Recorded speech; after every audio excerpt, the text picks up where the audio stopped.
Hello, everybody. Happy Monday. Hope you had a pleasant weekend. Welcome back. It is another episode of the Monday Talks. We've got the little the backboard up there because I figured today, with the NFL honors and the superb owl being not far from now, we would get into a little bit of football. I have you as a captive audience. I would make my picks for not all of the NFL honors because there's a lot of them. It's like the Oscars, but I'm going basically just the big ones to see how close I get with any of my picks, and at least I'll have it on record so I can remember. And then while doing so, we've got a nice little box of football jank from the boxes that started it all. Always open these from the bottom, don't forget. And we'll have, actually a pack. 2 packs. Well, let's see what we got in here first. Then I'll give the first nominee. All right, so we've got some Sage Artistry and Sage, which is pretty common with these ones.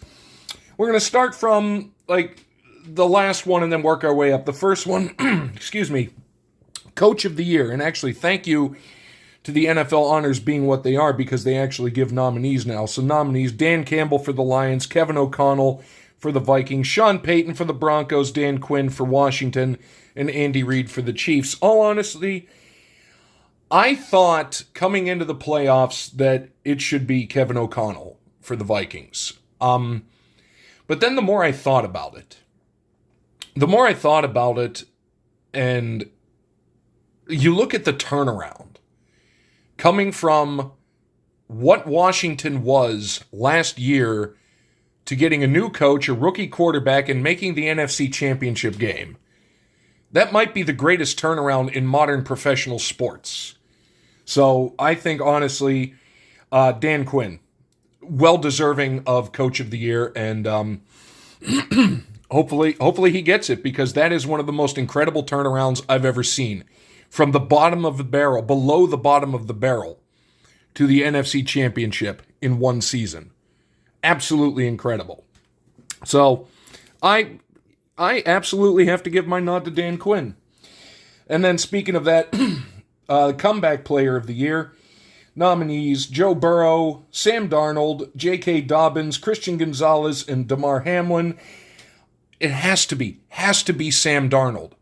Up until the last 2 games of that season, Sam Darnold was playing football on an inspired level.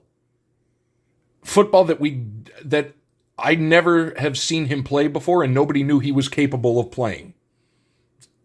There's no question. To come back from what he was to being a very, very top-tier starter, Sam Darnold, all the way. All the way. Now, let's get into the first little half of this. Plus, it's always some good TTM hunting fuel, or some TTM fuel hunting. And then we'll get into the nominees for the remainder of it. Got Fleer Tradition. What year is this from? 2000. I have never seen that. If I have, it's been a while. Michael Wiley. Don't even remember him. Reuben Davis on the old score. Kenny Walker. Clay Matthews II. Between him and his brother Bruce, they played approximately 842 years in the NFL. Ed King. Keith McCants. Michael Haynes. Ray Agnew. There's some good TTM fuel in here. Mike Wise. Scott Norwood. Ken Lanier. Holy crap, we pulled an auto. Holy crap. All right, well, that was unexpected out of one of these, but not the first time it's happened, actually. We got Deanne Leonard, cornerback, on 2022 Sage. I am not familiar with that name, so we're going to have to look into him. Rufus Porter, just got him back. He signs. John Vaughn, rookie. What do you got here? Eric Zaire. There's a name out of the past. Paul Farron. Howard Cross. Mike Dumas. Robert Young. Anton Davis. I cannot believe we pulled a freaking auto. Steve Atwater. Good autograph signer. Jesse Campbell. That ends the first half of the repack cards. And now let's go to Defensive Rookie of the Year. This one's tough because there really hasn't been that much out of the defensive rookies. It's Cooper DeJean for the Eagles, Braden Fisk for the Rams, Quinyon Mitchell for the Eagles, Chop Robinson for the Dolphins, or Jared Verse from the Rams. Of those, pretty much the whole season, I always was kind of going with Jared Verse. I think he just had the best season out of all of the defensive rookies. So, in my opinion, for what that's worth, I think Jared Verse for the Rams, the linebacker, I think he gets Defensive Rookie of the Year. Offensive Rookie of the Year, man, it turned into something. You got Brock Bowers for the Raiders, Jaden Daniels for Washington, Malik Neighbors for the Giants, Bo Nix for the Broncos, Brian Thomas Jr. for the Jags. I kind of thought going into the playoffs, it was really down to Jaden Daniels and Bo Nix, because both of them had absolutely incredible seasons.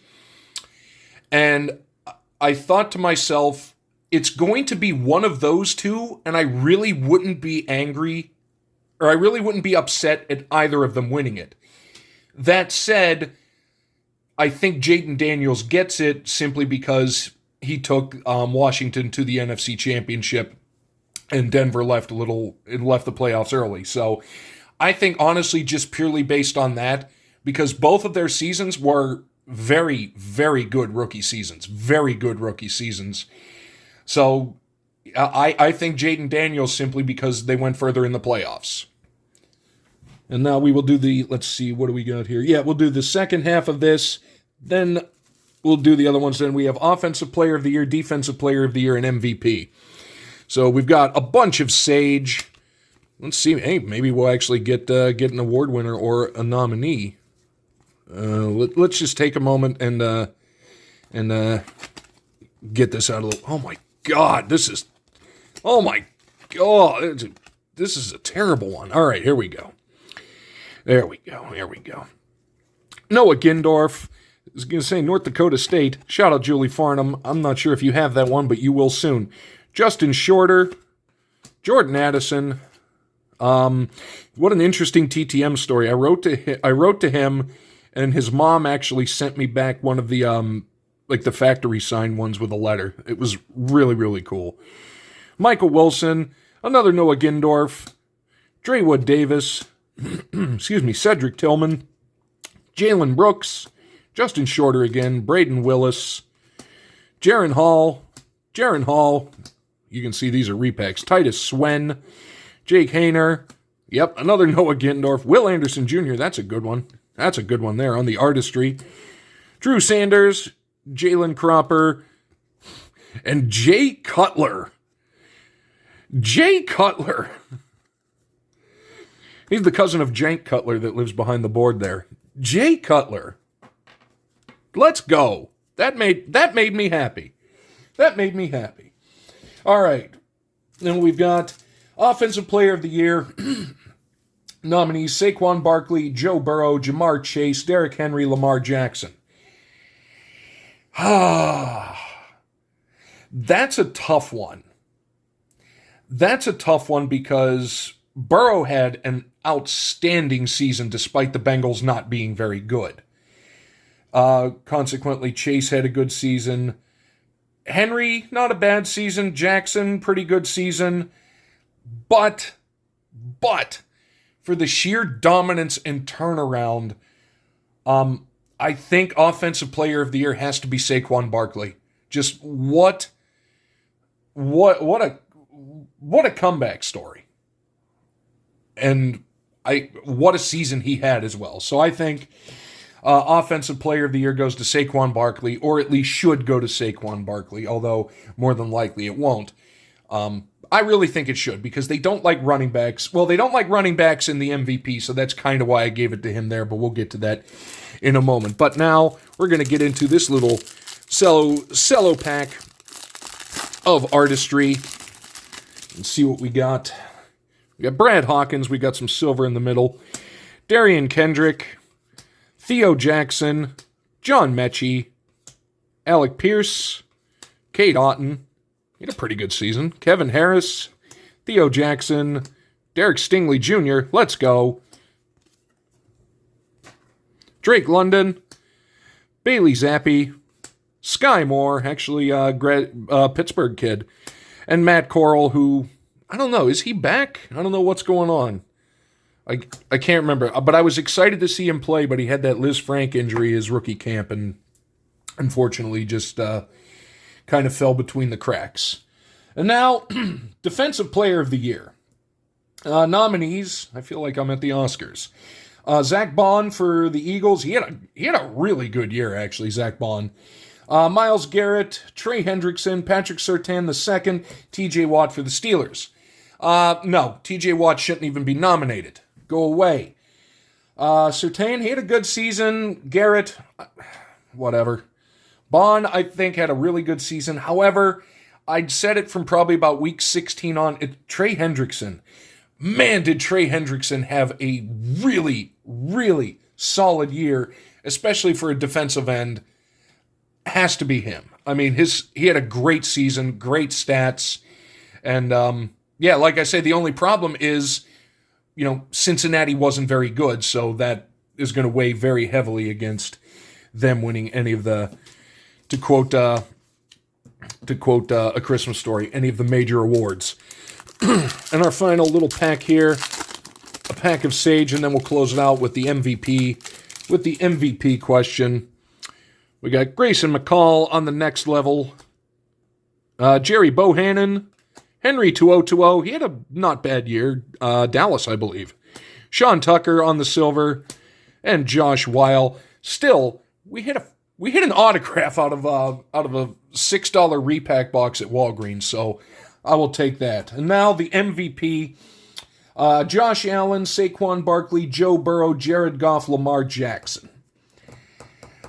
Like I say, Saquon Barkley, no, running back would have to do something God tier to win MVP. So I don't think Saquon Barkley is going to get it, although he kind of should. Jared Goff, pretty solid choice. He had a really good year. Josh Allen, again, solid choice. Lamar Jackson, solid choice. But I just think, and it's not going to happen. I think more than likely Josh Allen is going to win MVP. But my pick would be Joe Burrow, just for the season he had and the stats that he put up that are simply, just kind of overlooked purely because the Bengals were, a lower tier team when it came down to it.